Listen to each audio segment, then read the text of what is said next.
Lembra quando um filme adolescente sobre pizza, uniformes de pirata e empregos em shopping centers acidentalmente lançou carreiras de sucesso e várias indicações ao Oscar? Em 1982, Fast Times at Ridgemont High chegou aos cinemas, cortesia da Universal Pictures.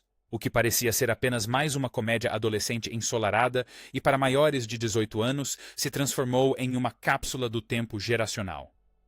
Dirigido por Amy Heckerling e escrito por Cameron Crowe, o filme contou com um elenco então desconhecido, incluindo Sean Penn, Judge Reinhold, Jennifer Jason Leigh, Forest Whitaker e, em uma participação especial relâmpago, Nicolas Cage.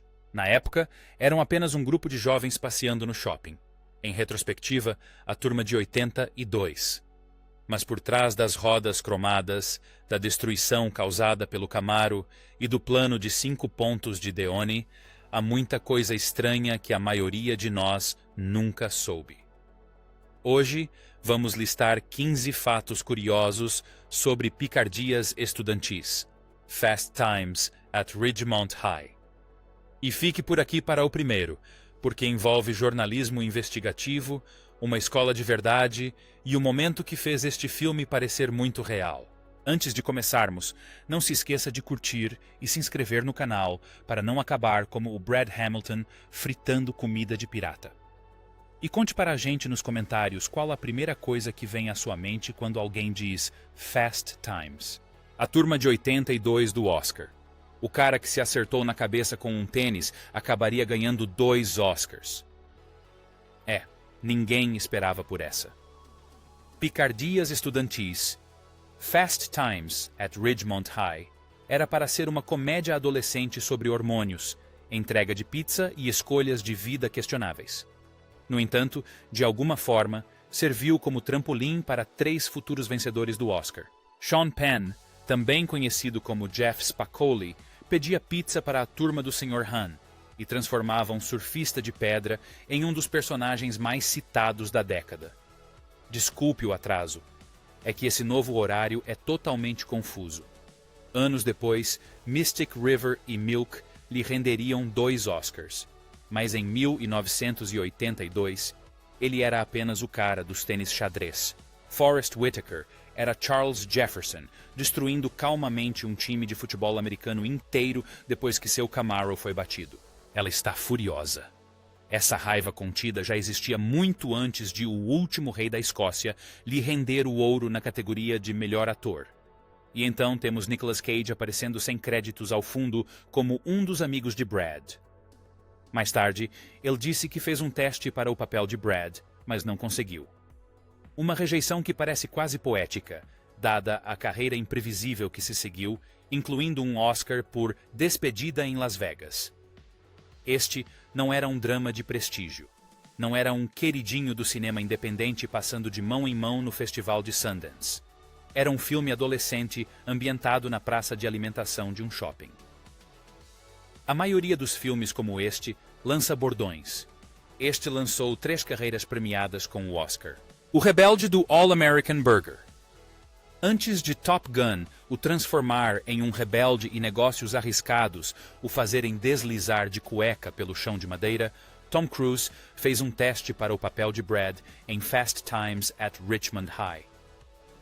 Ele ainda era um adolescente, recém-saído do serviço militar, e já irradiava aquela intensidade concentrada e um tanto assustadora. Era o tipo de intensidade que lança franquias bilionárias, não o tipo que te vende um sanduíche de peixe com a maior naturalidade. E esse era o problema. Segundo relatos posteriores, os cineastas achavam que a intensidade de Cruise não combinava com a energia descontraída e um tanto desajeitada que Brad exigia. Cruise era muito focado. Brad precisava ser humilhado. Então Cruise recusou o papel e se tornou a maior estrela de cinema do planeta. Aí entra Judge Reinhold, que trouxe a energia do típico cara comum dos anos 80. O tipo de cara que conseguia tornar o colapso do Capitão Gancho dolorosamente hilário e crível. Reinhold fez de Brad o cara para quem você torcia porque você já tinha sido ele. Cruise teria feito de Brad o cara de quem você teria um pouco de medo. Uma decisão de elenco, 2 linhas do tempo completamente diferentes. A audição que nunca aconteceu. E o personagem, ele nunca foi embora. Quando Sean Penn entrou para se encontrar com a diretora Amy Heckerling para o filme Picardias Estudantis, Fast Times at Ridgemont High, ele não abriu um roteiro. Não houve leitura fria, nem monólogo suado. Não, obrigado pela oportunidade. Eu realmente me identifico com esse personagem. Ele basicamente disse, eu conheço esse cara. E conhecia mesmo. Penn chegou como se tivesse acabado de sair da praia, com areia nos sapatos. A química era tão perfeita que Heckerling disse mais tarde que soube quase imediatamente. Era o Spicoli. Ele rapidamente se tornou a escolha óbvia. Não foi necessário um longo processo de audição. E então ele nunca mais voltou. Desde o primeiro dia, Penn permaneceu no personagem entre as gravações. Dizem que ele insistia para que o elenco e a equipe o chamassem de Jeff, fora das câmeras, no almoço, sempre. De acordo com quem estava no set, se você o chamasse de Sean, não conseguiria nada. Mas se você gritasse Spicoli, conseguiria uma carona e aquela onda de surfista em câmera lenta. Seus colegas de elenco não tinham certeza se estavam testemunhando um gênio ou um cara que tinha se queimado completamente sob o sol da Califórnia. Provavelmente um pouco de ambos. Fica ainda mais engraçado porque Penn se torna um dos atores mais intensos de sua geração. Mas até hoje, Spicoli continua sendo um de seus personagens mais citados e reconhecidos. Ei, amigo, qual é o problema? E aloha, Sr. Hand. Ei, amigo, vamos festejar. Sobreviveu a décadas de papéis de prestígio. Penn entrou naquela reunião como Spicoli, nunca deixou de ser Spicoli, e, 40 anos depois, o mundo ainda não o deixa esquecer que ele é o Spicy, a indiferença do Led Zeppelin. Você pensaria que, se fosse o jornalista adolescente que fez turnê com o Led Zeppelin nos anos 70, o cara que praticamente morava no ônibus da turnê, você teria um dinheirinho extra quando precisasse de um favor? Acontece que não. Em 1982, Cameron Crowe não era um fã qualquer implorando por migalhas. Ele havia escrito um perfil da banda para a Rolling Stone. Passou um tempo em turnê com eles. Tinha histórias e um passado. Provavelmente ainda guardava alguns crachás de acesso aos bastidores em alguma gaveta. Então, quando ele estava compondo a trilha sonora de Picardias Estudantis, Fast Times at Ridgemont High, naturalmente quis o Led Zeppelin na música. Riffs poderosos, muita energia, perfeitos para aquela vibe californiana de Cruising the Valley, Windows Down, do início dos anos 80. Parece razoável, certo? Errado. Em 1982, o Led Zeppelin tratava seu catálogo como se estivesse trancado a 7 chaves. Nada de comerciais, nada de filmes aleatórios. A banda, juntamente com seu famoso e implacável empresário Peter Grant, protegia sua música com cuidado. O histórico de turnês de Crowe não surtia efeito. Portas se fechavam e riffs eram proibidos. Então, Crowe mudou de rumo, encontrou outras faixas. A trilha sonora ainda funcionava. Mas vamos lá. Imagine qualquer música do Led Zeppelin tocando estrondosamente em um estacionamento da Ridgemont High. Esse é um 1982 alternativo que quase conseguimos. Você pode passar a adolescência em turnê com uma das bandas mais barulhentas da história do rock. Mas quando o departamento de licenciamento diz não, você continua sendo apenas um cara pedindo permissão. Até mesmo a realeza do rock responde à burocracia. O tênis que bombou na internet antes mesmo da internet existir. Sean Penn ajudou a moldar o visual despojado de surfista de Spicoli em Fast Times at Ridgemont High. Meu pai é técnico de televisão. Isso incluiu a escolha dos tênis Vans Slip-On quadriculados em preto e branco, que se tornariam a marca registrada do personagem. Na época, a Vans estava profundamente enraizada na cultura do skate do sul da Califórnia. Se você não andava de skate pelas ruas de Long Beach ou perambulava por Venice Beach, provavelmente nunca tinha pensado neles. Era uma marca de nicho, o tipo de tênis que você precisava conhecer para conhecer. Aí, o filme Picardias Estudantis estreou nos cinemas e, de repente, toda criança do Maine ao Montana, precisava daqueles tênis slip-on. Esta será uma pequena demonstração disso. Escutem, prestem atenção. O filme deu à Vans uma visibilidade nacional enorme. Tudo porque um ator decidiu que eram exatamente os tênis que Spicoli usaria. E o melhor de tudo, não há registro de nenhum acordo formal de merchandising, nenhum contrato de patrocínio, nenhuma estratégia corporativa. Penn basicamente entregou a Vans um comercial de 90 minutos totalmente de graça. Mais de 40 anos depois, você ainda pode comprar os mesmos tênis slip-on quadriculados em todos os shoppings dos Estados Unidos. A Vans deve a Sean Penn uma estátua de pizza, ou pelo menos um suprimento vitalício de palitos de queijo, um ator, uma escolha de figurino, um par de tênis que se tornou o calçado não oficial de toda uma década. A Terra Santa, Sherman Oaks Galleria. A diretora Amy Heckerling não queria um shopping falso ou um estúdio decorado. Ela queria o verdadeiro epicentro do vale. Escadas rolantes, luzes de neon, o caos da praça de alimentação, tudo.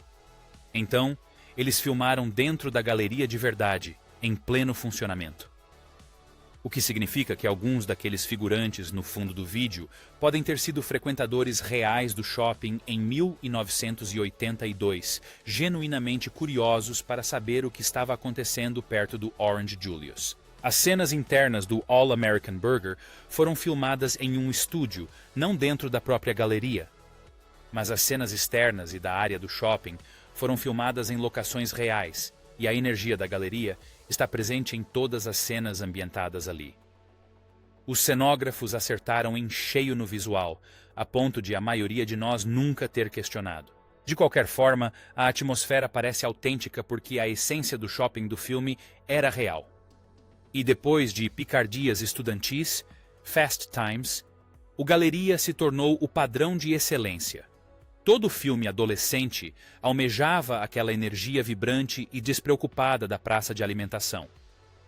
O shopping passou de destino de compras a marco cultural praticamente da noite para o dia.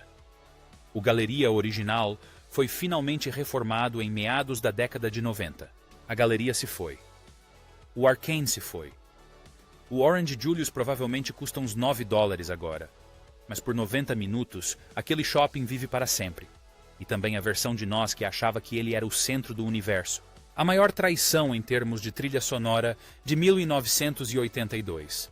Há uma cena em Picardias Estudantis que ficou gravada na memória de todos que assistiram ao filme. Sabe qual é? A cena com Phoebe Cates, a piscina, a saída em câmera lenta, o Judge Reinhold, digamos um devaneio, e a música que tocava ao fundo, Moving in Stereo, dos carros, ficou permanentemente gravada na minha memória. Você não consegue ouvir as notas iniciais sem que seu cérebro complete o resto automaticamente.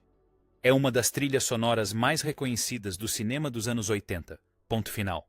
Então, naturalmente, quando você correu para comprar a trilha sonora oficial de Fast Time, ela não estava lá. Nem no lado A, nem escondida no lado B. Simplesmente sumiu.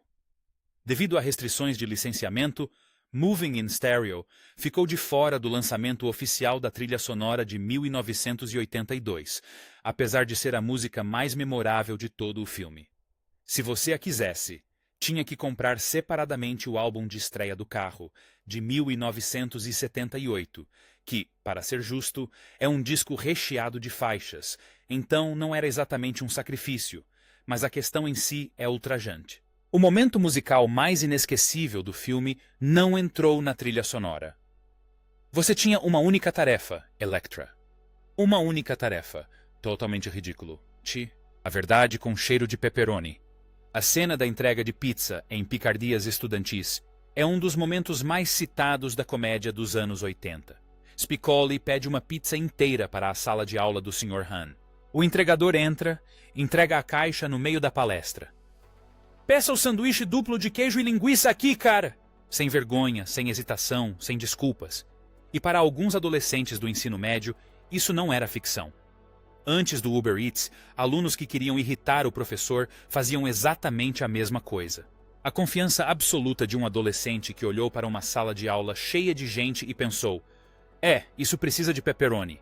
Mas o que ninguém previu foi o que aconteceu depois do lançamento do filme. Picardias Estudantis transformou a pizza na sala de aula em um desafio nacional. De repente, toda a escola nos Estados Unidos tinha pelo menos um aluno ligando para a Domino's de um telefone público e dando ao entregador o número de um quarto em vez de um endereço. Os professores passaram o resto da década de 80 interceptando entregadores de pizza nos corredores e confiscando fatias como se fossem contrabando. Tudo porque uma cena deu a toda uma geração a mesma ideia terrível e maravilhosa, exatamente ao mesmo tempo. Naquela época, a maioria de nós tinha tanto medo do nosso próprio Senhor Mãos que nem ia mascar chiclete na aula. Mas para os poucos corajosos que realmente tentaram, vocês são lendas. Ok, estamos na metade desta lista. Então vamos fazer uma pequena pausa porque preciso saber se vocês se lembram de correr para o shopping, citar Spicoli na aula ou fingir que entendiam completamente o plano de 5 pontos. E se vocês se lembram, cliquem no botão de curtir e contem para a gente nos comentários. Você era mais Spicoli, Brad, Stacy ou o discreto Sr. Hand? A tragédia do Z28 e a estreia de uma lenda. No início dos anos 80, um Chevy Camaro Z28 era o auge da realeza nos estacionamentos de escolas. Polido, rugindo e praticamente gritando: "Sou melhor que toda a sua garagem!" Ter um carro desses significava que você tinha vencido na vida. Destruir um significava que alguém ia acabar com você. Spicoli escolheu a violência. Nós nunca vemos o acidente em si, apenas as consequências e o relato desesperado de Spicoli. E, honestamente, isso é pior. Sua imaginação fez todo o trabalho pesado. Para qualquer um que passou o ensino médio dirigindo um carro velho com uma reza e uma tampa de gasolina frouxa, isso foi uma experiência de terror visceral. Mas aí vem a tentativa de encobrir tudo, e isso é a pura lógica adolescente. Spicoli tenta culpar a Lincoln High pelo ocorrido. Sem planejamento forense, sem álibis, apenas desespero e um sonho. O mais incrível é que Jefferson acredita em tudo. A vingança vem em seguida. E então, ele leva o que restou de Fury para o campo de futebol americano e joga como se o fantasma do Z28 estivesse o treinando da lateral. Uma volta de carro, uma tentativa de encobrir o acidente, uma das reações em cadeia mais satisfatórias da comédia dos anos 80. E para uma geração de jovens obcecados por carros que nem sequer tinham dinheiro para gasolina, você ria, fazia caretas e agradecia silenciosamente ao universo por não ser o seu carro. A matemática do plano de 5 pontos. Agora, se você fosse um adolescente nervoso de 16 anos suando frio enquanto tomava um isotônico no baile de primavera, o plano de 5 pontos não era piada. Era a pura verdade. Mas eis a reviravolta. No livro original de Cameron Crowe, o relato de não-ficção que serviu de base para Picardias Estudantis, Fast Times at Ridgemont High, não eram nem 5 pontos. Eram 3. Sim, um plano de 3 pontos. Quando adaptaram a história para o roteiro, alguém sabiamente percebeu que 3 regras não eram suficientes para sustentar a personalidade de Demone. Então, eles aprimoraram o plano. 5 pontos. Mais suspense, mais ilusão, mais comédia. E então Robert Romanes apresentou tudo como se estivesse dando uma aula magistral na Harvard Business School. Nunca deixe transparecer o quanto você gosta dela. Sempre que possível, coloque o lado A do Led Zeppelin 4 para tocar. Onde quer que você esteja, esse é o lugar certo. Por cerca de 90 segundos, ele faz parecer que tudo é ciência de forma impecável, como se tivesse decifrado o código romântico de todo o universo, e nós acreditamos em cada palavra. Pelo menos metade de nós tentou o ponto 4 em uma festa. Você conhece a tática. Encoste-se na parede. Balance a cabeça como se estivesse acima de tudo. Finja que você tinha toda a intenção de ficar sozinho perto da poncheira. Enquanto isso, no filme de verdade, o plano dá terrivelmente errado. Porque, pasmem, aceitar conselhos amorosos de um cambista pode não ser o caminho para a maturidade emocional. Mas, por um glorioso momento em 1982, Dean deu a toda uma geração de adolescentes desajeitados algo inestimável. Completamente embrecida e totalmente equivocada, mas ainda assim, uma demonstração de confiança. Mais de 40 anos depois, as pessoas ainda a citam como se fosse ciência comprovada por pares. O queixoso estaria orgulhoso e provavelmente ainda solteiro. Amy Heckerling, a rainha dos filmes adolescentes. Amy Heckerling não se importava com a opinião alheia. Fast Times at Ridgemont High foi sua estreia na direção de longas-metragens, e ela transformou o material original de Cameron Crowe em um retrato emocionante, hilário e perfeitamente constrangedor da adolescência suburbana. Ela tinha 27 anos, recém-formada no conservatório da AFI, e recebeu em mãos as chaves de um filme repleto de desconhecidos, praças de alimentação de shopping e caos suficiente para fazer um executivo de estúdio suar frio. O que diferenciava Heckerling era o tom. Em 1982, a maioria dos diretores teria tratado esse material como uma fábrica de piadas. Aumentar o som, rir das crianças bobas, receber o pagamento, meu bem. Heckerling foi além. Ela fazia você rir, claro, mas também fazia você sentir algo.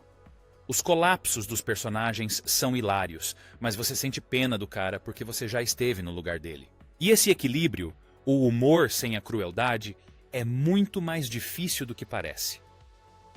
Mais de uma década depois, ela dirigiu As Patricinhas de Beverly Hills, Clueless. E o fato de ela ter acertado em cheio com os adolescentes nas 2 décadas diz tudo sobre seu instinto. Mas tudo começou aqui na Ridgemont High, com uma diretora estreante que olhou para uma comédia adolescente superficial e encontrou algo genuíno por baixo dela. A maioria dos filmes de estreia são esquecidos. Heckerling tornou-se um modelo. Astro do rock zoa figurante em semáforo. Há um pequeno momento em Picardias Estudantis que a maioria das pessoas não notou em 1982. Brad Hamilton está parado em um semáforo, vestindo um uniforme que lembra uma mistura de Capitão Gancho com fritadeira, parecendo que perdeu uma aposta com o departamento de figurino. Uma mulher no carro ao lado dá uma olhada nessa cena trágica e cai na gargalhada. Essa mulher é Nancy Wilson, da banda Heart, aquela do Barracuda, Crazy on You, guitarrista lendária desde os anos 70. Nancy Wilson. A participação especial aconteceu porque Wilson estava namorando Cameron Crowe na época. Quando seu namorado está escrevendo a comédia adolescente mais comentada de 1982, aparentemente você acaba entrando em cena, quer tenha planejado ou não. Nancy e Cameron se casaram 4 anos depois, em 1986, e essa conexão continuou rendendo frutos criativos. Wilson contribuiu com música para vários dos projetos posteriores de Crowe, incluindo a trilha sonora de Quase Famosos, o filme semi-autobiográfico sobre a adolescência de Crowe como jornalista de rock. Assim, a mulher que riu do pior momento de Brad Hamilton acabou ajudando a compor a trilha sonora de um dos filmes musicais mais amados de todos os tempos. Não foi um arco ruim para uma participação relâmpago num sinal vermelho. O verdadeiro Sr. Hand está por aí. O Sr. Hand era um verdadeiro estraga-prazeres. O inimigo declarado do Vibes, o único homem no sul da Califórnia imune ao charme surfista de Spicoli. Mas o fato é que ele não era um vilão de desenho animado criado por um roteirista. Ele era real. O Sr. Hand é baseado em um professor de verdade, um homem absolutamente obcecado por um conceito, seu tempo. Não o tempo de aula, não o tempo compartilhado, o tempo dele. Cada sussurro, cada distração, cada fatia de pepperoni perdida era um roubo pessoal da vida daquele homem. Então, quando chegou a hora de escolher o ator para interpretar o Sr. Hand, eles não contrataram alguém que gritasse e ficasse vermelho de raiva. Contrataram Ray Walston, um profissional experiente que entendia que a verdadeira autoridade não grita, ela se impõe. Walston não explodiu. Ele observou. Ele fez pausas e pronunciou suas falas como um homem que preenche calmamente a papelada do seu futuro. O Sr. Han trabalhava porque não era mau. Ele realmente queria que você aprendesse a história dos EUA e parasse de agir como se Woodstock ainda estivesse acontecendo no corredor.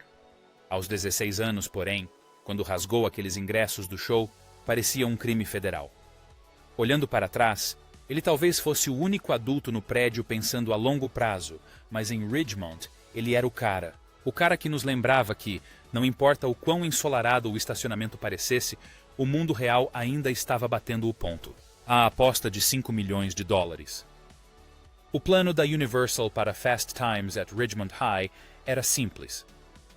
Entregar cerca de 5 milhões de dólares a uma diretora estreante e deixá-la fazer um filme adolescente descartável. Orçamento modesto, expectativas modestas. Deixem as crianças brincarem, venderem alguns ingressos e seguirem em frente. Sem expectativas de prêmios, sem impacto cultural duradouro, apenas pele à mostra, angústia e a pipoca que conseguirem vender junto. Ninguém contou isso ao público, no entanto. O filme arrecadou mais de 27 milhões de dólares nos Estados Unidos, mais de 5 vezes o seu orçamento. Adolescentes faziam fila, entravam escondidos e arrastavam seus amigos para assistir pela segunda e terceira vez. Uma comédia adolescente para maiores de 18 anos, sem grandes estrelas, que custou uma ninharia para os padrões de Hollywood, superou filmes com 10 vezes mais investimento em marketing. E quanto à classificação indicativa para maiores de 18 anos, o estúdio estava convencido de que isso os arruinaria. Nenhum adolescente pagaria para ver isso. Enquanto isso, nós, da geração X, estávamos por aí tentando encontrar soluções criativas. Bilheteiros distraídos, irmãos mais velhos prestativos, planejamento estratégico, todo mundo dava um jeito de entrar. Essa aposta modesta se transformou em um retorno enorme e basicamente reescreveu as regras das comédias adolescentes. Hollywood percebeu que, se você tratar os adolescentes como seres humanos reais, com momentos constrangedores, empregos ruins e humilhações sociais, eles vão te pagar de bom grado. A Universal ganhou uma montanha de dinheiro. Nós ganhamos um marco cultural. E honestamente, acho que foi uma troca justa. O detetive adolescente disfarçado que nos deu Spicoli. A maioria dos roteiristas pesquisa para um filme lendo livros, fazendo entrevistas e talvez visitando uma locação por um fim de semana prolongado. Cameron Crowe se matriculou no ensino médio. Não como convidado, não como observador com uma prancheta e um crachá de visitante, mas como aluno. Em 1979, aos 22 anos, Crowe convenceu o diretor da Claremont High School, em San Diego, a deixá-lo se passar por um aluno do último ano usando o nome de Dave Cameron. Um ano inteiro, aulas, eventos de incentivo, encontros misteriosos no refeitório, toda a experiência. E não se tratava de um jornalista entediado em busca de uma matéria para a revista. Crowe já havia viajado com o Led Zeppelin aos 16 anos e escrito para a Rolling Stone na adolescência. Ele havia convivido com deuses do rock e decidiu que a verdadeira história estava escondida no corredor de uma escola secundária suburbana. Absorveu tudo. As fofocas, as conversas no estacionamento, as danças desajeitadas, o garoto que realmente pediu uma pizza para entregar na aula no meio da palestra.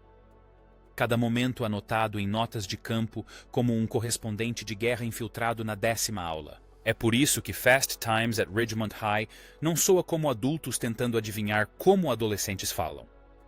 Os diálogos não foram elaborados em uma sala de roteiristas.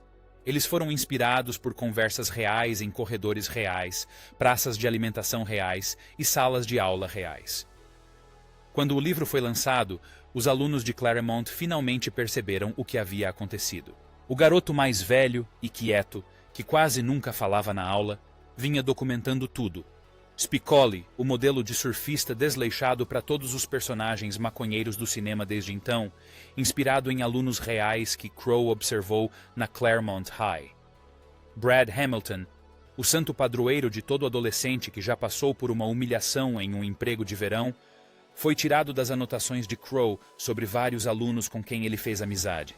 A maioria dos jovens de 22 anos em 1979 estava tentando entender Rent. Crowe estava construindo uma cápsula do tempo, uma que lançou futuros vencedores do Oscar, redefiniu a comédia adolescente e nos deu um filme que ainda citamos mais de 4 décadas depois.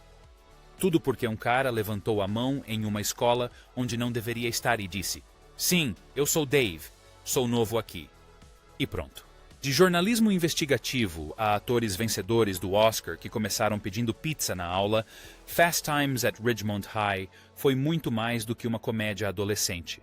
Se você gostou dessa análise profunda, inscreva-se para mais curiosidades sobre os filmes e séries que marcaram nossa infância e adolescência.